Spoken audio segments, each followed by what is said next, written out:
Good morning, everyone, and welcome to our CID television live coverage of Hurricane Raphael. I have in the studio back at the Government Administration Building with us this morning is the Director of Hazard Management Cayman Islands, or HMCI, Ms. Danielle Coleman. Dani, thank you for being here with us so early in the morning. You've been pulling along many hours overnight and days preceding um, Hurricane Raphael. So now that Raphael has moved offshore the Cayman Islands and making its way towards Cuba, what are the next steps? What's happening right now? Good morning, Donna, and again, good morning, all the listeners out there.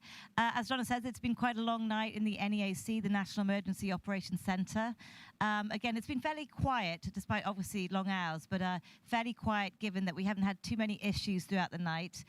We've been working with our shelter teams, and we have had quite a good uptake in the shelters across all three islands, in particular Cayman Brac. So we've been working with those teams throughout the night, and obviously with weather, the updates throughout the evening, as well as the executive and the council. So there is quite a lot going on. But again, this morning we have been planning, and throughout the night been planning for what the response looks like this morning. So again, given that we've had quite a relatively quiet night, we've managed to put a lot of time into making sure that the response first thing this morning for the sister islands in particular is well planned out. So a couple of things going on. We look like we're going to be doing, well, first things first, we've had damage assessment teams out already in the sister islands and Grand Cayman. So we've got teams out in all three islands. Now, I appreciate Grand Cayman's very, very limited as far as the damage goes. But of course, we want to make sure that everything is safe. So in regards to the sister islands, so far we've reported we've got reports of some down power lines and of course some debris on the roads, but nothing critical. And again, that is being dealt with right now through the teams of the Public Works Department, through District Commissioner's Office, but also, of course, with the assistance of the regiment that deployed over the last couple of days. So forward planning for today, again, we look like we're going to be having a flight over there with multi-agencies. Again, this is an operational response. That would look like damage assessment teams, potential relief items, and other surge capacity. It might be in the form of police, security, and so forth, and maybe more regiment officers. We have been working throughout the night, again, with X-ray 1 and 2 to look at that flight, depending on first thing this morning. The airports, of course, we can't fly in on the Cayman Airways until the airports are open, and assessments are being made of the airports as we speak. But again, also working with utilities, making sure the utilities up and running. So we've been having a lot of correspondence with our utility companies through the NEAC, and again, all right now is looking positive. Yes, of course, there are some down power lines, as I mentioned, some debris, but it is looking relatively positive so far. Those assessments will continue, and as you know, obviously the 4 a.m. All clear for Grand Cayman was given, but again, until we get proper assessments from the sister islands, we are not in a position to give the all clear because there could be some danger out there as well still. When you say that there's debris and down power lines, how accessible is it for us to contact persons who are living on Cayman Brac at this point and Little Cayman? From a communications infrastructure perspective, we have had a few issues with the infrastructure, but I understand that, all the correspondence we've had from the NEAC with our key stakeholders over there, District Commissioner's Office, CERT teams, shelter teams, as well as obviously, HSA, Nurse Charmaine, and the CERT teams have been fine. We haven't had any issues in regards to communications over there, but we have had reports of some communication issues, and again, I think, making sure that those are cleared up. We are working with, Flow. We're working with CUC. We're working with Water Authority and Brac Power and Light. So lots going on in regards to utilities. Of course, we want to make sure those utilities are up and running, so everyone has access to all that. And again, to make sure that if we keep the roads open.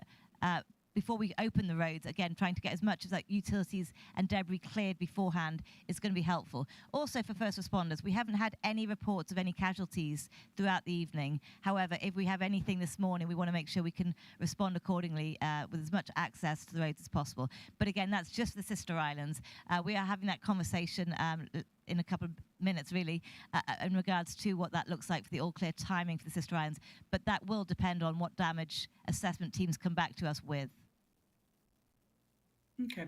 Again, this brings me back to a question that we addressed last night, which is, family who may be here in Grand Cayman or other parts of the world who are trying to contact their family on Cayman Brac. Is there another outlet resource for them to contact just in case they're concerned, they're not able to reach them for whatever reason? Again, the National Emergency Operations Centre call centre is still open. We have our first meeting again, actually simultaneously now at 7 o'clock this morning with those members of the NEAC. So they can, if there's any concerns, again 949-6555 for the NEAC call centre. Again, if there's any medical emergency still, please call 911. I think at the end of the day, Okay. I don't think there's any comms issues over there. It's considerable comms issues that you will not be able to find loved ones. But again, if you are in any way concerned, again, we're here to help and try and reconnect people. Okay. Dani, would you like to add anything at this point? I know you're rushing off to go to No, some other meetings it's and all good. interviews. We've got quite a few meetings lined up this morning. Again, with NEAC right now, the executive at 8 o'clock. Oh, sorry, actually a bit late, 7:30, and then we have 9 o'clock with the full council. We will be providing information throughout the day again about what we're doing as far as damage assessments and debris clearance goes. Really important the public do understand what the aftermath looks like as well, and the efforts going in from the NEAC.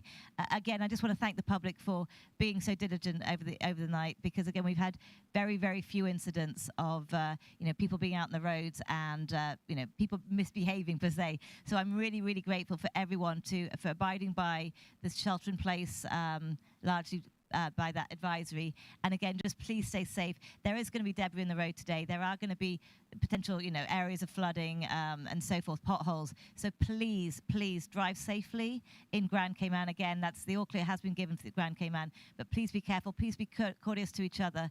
And again, please do not drive too fast. There's a lot of debris potentially out there that we haven't assessed yet. All right, Danielle Coleman, it's been a pleasure. Thank you so much for joining us. To you, our listeners and viewers, thank you as well. We'll be providing on top of the hour updates throughout today.